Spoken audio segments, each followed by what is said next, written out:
မဲ့စားဝင်နေရလောက်ကစိတ်မပူရလေတဲ့ကစားမစိုက်စားစားစိုက်မစားစားတောင်းမလောက်တင်းမလောက်ရောင်းတဲ့လောက်ရင်းတဲ့လောက်ကလည်းစရင်တွက်ခါမထားရင်းချက်စရာလားရေတဲ့ကငါလိုက်မြမြပိုက်တာ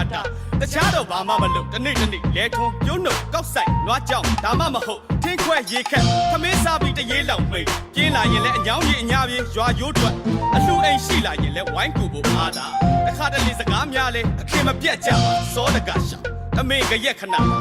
ကုသိုလ်ရဲ့လူအားပေးအတွက်ဆိုတကူးတကမေးစရာမလိုဘဝတစ်ချက်မကြစရာပြောမရအောင်အစင်ဆက်ရလာလောကရောက်မင်းဆက်ကြကထင်းဟက်သမျှရင်ဘက်ကဗလာကြောကပြနေစားပြီးရက်ဆက်ဝစ်လာတဲ့ရေလွှားကစီမတတ်မရက်ဖြစ်ဟာလဲအပင်များပြီးဘွက်အကွက်ညစ်ကမဲဆိုငွေရှားပြီးထက်ထက်အစ်စ်မရှာခဲ့အနေထားကြည့်မရှက်တက်တင်ပါတဲ့လေသမားမလားဘယ်သွားခြေဘဝကြီးတက်တက်ဖြစ်တာပဲဒါကျေးလက်တလေးတွေ့နေကြအမှုရများမြို့ပြလူနေမှုစရိုက်နဲ့တော့မတူပါလားဘူပါသားမဖြူတာများတယ်ကြောပူနေပူရုံးကန်ရနေပေမဲ့လည်းပူစီရရှာသမျှကစားဖို့နဲ့လှူဖို့ပဲလေဘာလို့ဆိုသူရွာသားဘိုးလေးသိခင်အိမ်မှာစားဖို့တောက်ဖို့အတွက်ခင်းချက်စရာလေးဝယ်ကထင်းခွေတော့ထွက်နေတဲ့စင်ကုန်ပြီမိုးလေချုပ်ပြီအိမ်ပြန်ချောခင်းကြပြီရွာလုံးအိမ်ကုန်ပြီ